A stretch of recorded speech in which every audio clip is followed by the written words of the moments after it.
Penguin اور برفانی ریچھ کی انوکھی دوستی مدد اور سمجھداری کی کہانی۔ برف سے ڈھکی ہوئی ایک وسیع دنیا تھی کہیں، جہاں ہر طرف سفید برف کی چادر ہر طرف بچھی رہتی تھی۔ دور دور تک خاموشی تھی، بس کبھی کبھی برف کے ٹوٹنے کی آواز سنائی دیتی۔ اسی سرد دنیا میں ایک ننھا سا پینگوئن رہتا تھا جس کا نام پنگو تھا۔ پنگو بہت تجسس پسند تھا۔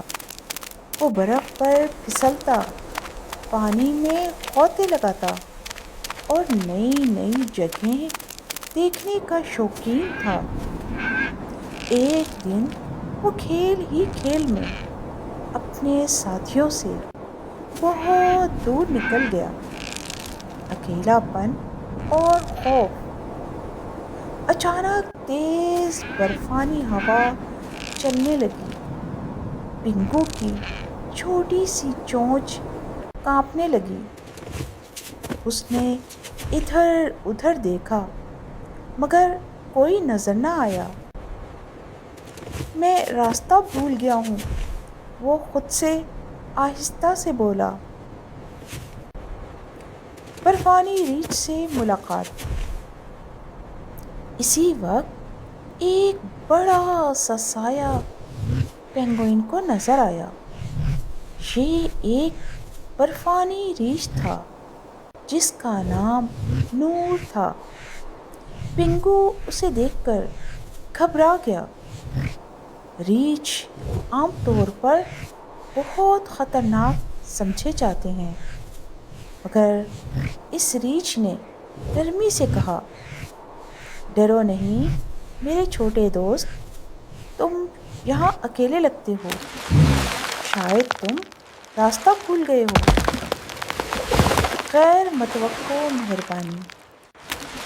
برفانی ریچھ نے پنگو کو اپنی گرم سفید کھال کے قریب کر لیا تاکہ وہ ہوا سے بچ سکے۔ پنگو نے پہلی بار محسوس کیا کہ طاقت ہمیشہ نقصان نہیں دیتی۔ کبھی کبھی آخری بہترین بھروسہ بن جاتی ہے۔ مشکل گھڑی۔ اچانک برفانی تختہ ٹوٹنے لگا۔ پنگو پھسل کر پانی میں جانے ہی والا تھا کہ برفانی ریچھ نے فوراً اپنا پنجہ آگے بڑھا دیا اور بولا، میرا ہاتھ پکڑو۔ برفانی ریچھ کی آواز مضبوط مگر مہربان تھی۔ دوستی کی شروعات۔ پنگو محفوظ ہو گیا۔ اس کی آنکھوں میں شکر گزاری کے آنسو اور چہرے پر مسکراہٹ تھی۔ شکریہ، شکریہ آپ کا میرے دوست، آپ اب میرے دوست ہیں، نور مسکرایا۔ برفانی ریچھ نے بھی مسکرا کر کہا، دوستی خوف سے بڑی ہوتی ہے۔ واپسی کا سفر۔ برفانی ریچھ پنگو کو اس کے پینگوئنوں کے غول تک لے گیا۔ وہاں سب یہ دیکھ کر حیران رہ گئے کہ ایک برفانی ریچھ کیسے مددگار بھی بن سکتا ہے۔ کہانی کا انجام۔ جانے سے پہلے پنگو نے کہا، ہم مختلف ہیں مگر دل ایک جیسے ہیں۔